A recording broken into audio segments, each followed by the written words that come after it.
तो मायूसी मुझे आती है। फिर मैं कहता हूँ कि नहीं, हम आम जन नताइज के जिम्मेदार नहीं है, वो फिर अल्लाह जाने उसका काम है।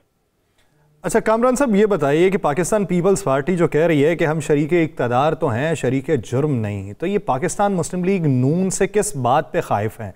किसी मुतालबे की मंजूरी के लिए या मुस्तकबिल में अलहदगी के लिए? देखिए, वो जो जो जो चीज़ फायदे में होगी, अगर उनके साथ चलना फायदे में रहेगा, फायदा तो उन्होंने ले लिया ना।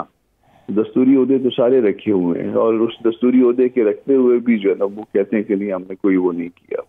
जिम्मेदार जो है ना, हम शरीक जुर्म नहीं है, गो कि हम जो है ना वो मलाई ले ली हुई है, मगर उसमें जुर्म के साथ हमारी कोई शरायत वो नहीं है। तो नून तो बज़ाहिर डूब चुकी है इस मामले में, वो सिंध में बचे हुए हैं। बाकी उनका जो है ना बाकी गवर्नमेंट जो बनी हुई है, या बाकी जो बलूचिस्तान आप ले लें, या जहाँ जहाँ पे भी उन्होंने कुछ सीटें चार ली हैं, वो हाई वर्ल्ड है, उसमें किसी भी वक्त जो है ना वगैरह उसके हल्के खुल जाएंगे, वो आपको पता चल जाएगा मामला क्या है। अब पीपल्स पार्टी जो है वो उसकी नज़र ये भी है कि पीटीआई से भी जो है ना वो किसी टाइम उस बच्चे को भी गोद में लिया जा सकता है। तो गोद में लेंगे तो वो बच्चा अकेला तो नहीं होगा ना, उसके साथ किसी को दूसरे को जो है ना फिर कंधे पे बिठाना पड़ेगा। वो कंधे पे कौन बैठा होगा, या उंगली दूसरे को भी लगानी पड़ेगी, वो कौन होगा। तो वो अपनी उस पोजीशन को भी उस वक्त भी इस्तेमाल करेगी, और ये मामला इसी तरह से चलता रहेगा। फिर जो बच्चा उतर जाएगा गोद से, वो रोना शुरू कर देगा। अब आप देख लेना कि वो पीपल्स पार्टी जो है ना एक तरफ धमकाती भी है नून लीग को, और साथ जो है ना वो पीटीआई पे तनकीद भी करती रहती है। तो ये दोनों मामला चल रहे हैं, मगर दोनों में से जिसमें फायदा होगा उसी गाड़ी में सवार हो जाएंगे। अच्छा, एक शोर बहुत मचा हुआ है और बहुत सी जगहों से ये आवाज़ें आ रही हैं, कई तो हुकूमती कैंपों से भी ये आवाज़ कई दफ़ा आ जाती है कि अबूरी सेटअप के लिए कोई कोशिशें हो रही हैं। कोई है ऐसा इतना? ये कोई तजवीज़, एक तो मैं मतलब वो मेरा लेवल नहीं है कि मेरे साथ कोई वो तजवीज़ नहीं। अब तो बात आपके पास तो होता है। मैं इंफॉर्मेशन की बुनियाद पे नहीं, मगर एज ए पॉलिटिकल वर्कर ये समझता हूँ कि ये कई चीजें कुक हो रही हैं, और कि जी कोई, और उसमें जो ना वो इसी कैबिनेट में से कोई हो सकता है, मुमकिन है कि कोई उस वक्त फिर वो लीड करे, उस बच्चे को जो ना गोद से उतार लें, मगर इसी कैबिनेट में से कोई बच्चा गोद ले लिया जाए और उसके ऊपर जो ना वो पीटीआई या बाकी दोस्त भी जो ना उसमें एग्री हो जाए। तो ये इम्कान जो है काफी सारा मुमकिन है। बिलावल, क्या वज़ीर आज़म के उम्मीदवार हो सकते हैं? पाकिस्तान पीपल्स पार्टी इस तरह का नैरेटिव बनाती हुई दिखाई देती है। आपका और मेरा दिल नहीं करता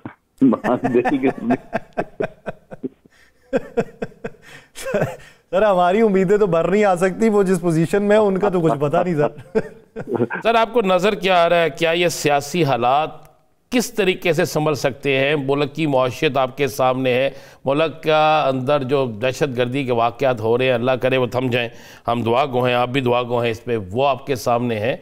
KPK हो, बलोचिस्तान हो, दोनों सूबों में जो हालात है, पंजाब के अंदर कच्चे के इलाके में नहीं जा सकते, सिंध के अंदर कच्चे के इलाके में नहीं जा सकते, ये हालात संभलेंगे किस तरह? कुछ तरीक़ेकार है? मैं एक आपको मशवरा दूंगा कि जिस दिन आपको खुदा न खासा कोई बुखार उखार चढ़ गया ना, तो आप सिर्फ दुआ करना शुरू करिए, फिर मैं देखूंगा कि आप सिर्फ दुआ से कैसे ठीक होते। देखिए, हम वो हमारा दर्जा दुआ का वो नहीं है, अल्लाह से हमारे वो ताल्लुकात नहीं है कि हमारी दुआ जो है ना ये ऐसे सुन ली जाए। नबी का तरीका भी यही था, पहले दवा फिर दुआ। आपने मुल्क के हालात ठीक करने हैं, दवा करिए फिर दुआ करिए, वो अल्लाह पाक फिर उसके बाद रहम करते चले जाते हैं, प्रोवाइडेड कि हमारी नीयतें ठीक हों, हम दवा जो है वो ठीक कर रहे हों, सही समत में हो, और उसके बाद दुआ भी खुलूस के साथ कर रहे हैं। एक चीज आपने करनी है तो वो कभी भी नहीं होगा। नबी जो है ना वो बदर में बैठ के किसी जगह पे बैठ जाते और वो कहते कि दुआ करते हैं। ओहद में भी जो है ना वो किसी पहाड़ी पे बैठ जाते, कहते मैं दुआ करता हूँ। नबी से ज्यादा तो हमारी दुआ में ताकत नहीं हो सकती। कुछ दुआ कीजिए, कुछ दवा कीजिए, फिर देखिए कि नताइज क्या निकलते हैं। ऐसी सूरत में आगे बढ़ने की तगोदो जो है वो नहीं छोड़नी चाहिए। बहुत शुक्रिया कामरान मुर्तज़ा साहब इस हवाले से अपना वक्त देने के लिए। नाज़रीन, जिस मंजरनामा हमने इस वक्त डिस्कस किया है उसी सियासी मंजरनामे में रुकावटों के बारे में पाकिस्तान तहरीके इंसाफ के कंधों के ऊपर मलबा डाला जा रहा है। बुनियादी उसके पीछे अनासर क्या है, इसी बारे में बात करेंगे। पाकिस्तान तहरीके इंसाफ के रहनुमा शौकत यूसुफजई साहब ने हमें ज्वाइन किया है। शौकत यूसुफजई साहब, बहुत शुक्रिया सर आपके वक्त का। शौकत यूसुफजई साहब, पहले तो बातें ये होती रही कि तहरीरी तौर पे आपने चीज़ें फराहम नहीं की, फिर अब ये मालूम पड़ने लगा कि उन्होंने जो कहा था मुलाकात करवा देंगे, अब वो मुलाकात नहीं करवा रहे। सर ये मुज़ाकरात यही वाले मुज़ाकरात हैं या कोई और चल रहे हैं फिर? बिस्मिल्लाहिर्रहमानिर्रहीम, बहुत शुक्रिया। बस ये गवर्नमेंट जो है ना, देखिए पहले जो 2 हफ्ते लगे रहे कि जी हमें तो पता ही नहीं है कि कमेटी बनी भी है, हमसे किसी ने रब्ता नहीं किया। हालांकि बैरिस्टर गौर ने कौमी असम्बली में स्पीच करके कहा था कि आओ हम मुज़ाकरात करते हैं, कमेटी बन गई है। तो ये बस वक्त गुजार रहे हैं, देख रहे हैं। अभी जो इन्होंने तोशाखाना वाला केस जो है लटका के रख दिया, उसका सॉरी ये जो 190 बिलियन केस है 190 बिलियन का। अब ये कोई पूछे उनसे कि भाई ये फैसला कौन करेगा, अदालत कर रही है या कोई और करेगा, किसका इंतजार हो रहा है? तो आप खुद देखें कि क्या हो रहा है इस मुल्क में अंदर। आपके पास क्या इत्तला है, किसका इंतजार हो रहा है?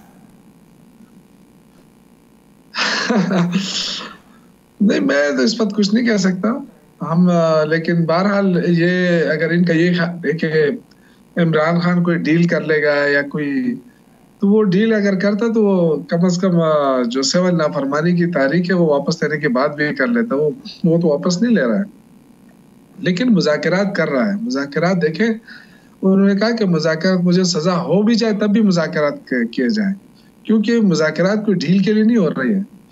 तो मेरे ख्याल से इनको समझ आ जानी चाहिए थी। ये मुल्क को ये जो उड़ान कर रहे हैं ना, कि उड़ान प्रोग्राम कर रहे हैं, तो ये कहीं खुद ही ना उड़ जाए, मुझे तो नहीं लग रहा है। क्योंकि पीपल्स पार्टी नून लीग जो आवाम में तो इनकी वो ख़त्म हो गई है, इनकी जो मौजूदगी है वो तो अब नहीं रही। ये बेशक ये कहें कि जी हमने फलां जगह में इलेक्शन जीत लिया, फलां जगह, वो 8 फरवरी से ज़्यादा और क्या हो सकता है। और अब तो जाहिर है उनकी हुकूमत बनी है तो नताइज भी खुद ले सकते हैं, कोई इशू नहीं है। तो देखिए अवाम परेशान है। ये बेशक कहे कि जी हमने मईशत दुरुस्त कर ली, कहाँ से मईशत दुरुस्त हुई है? मईशत बेहतर होती तो लोगों को रिलीफ भी मिलता ना। ये कह दे कल कि जी हम फलां चीज़ हम इतनी सस्ती कर रहे हैं, फलां चीज़, बस ये लोगों को टरखा रहे हैं कि जी ये जो है ना डबल डिजिट से सिंगल डिजिट पे लाइए। टेक्निकल चीजें आम आदमी को तो इसका नहीं पता है। वो तो जाता है आगे दुकानदार से लड़ता है कि यार हुकूमत कह रही है हमने महंगाई खत्म कर दी और आप अभी तक हमें चावल उसी रेट पे दे रहे हैं।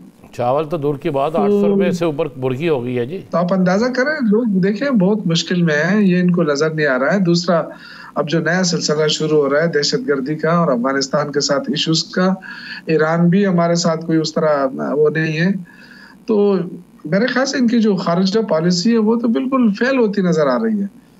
ये दुनिया के साथ भी ये कह रहे हैं कि जी हमें परवाह नहीं है, इधर भी परवाह नहीं है। तो ये होगा क्या, इस मुल्क का क्या होगा? मुझे तो इसकी फिक्र है कि बहुत मुश्किल में है पाकिस्तान, और इन्होंने मुश्किल में डाल दिया है।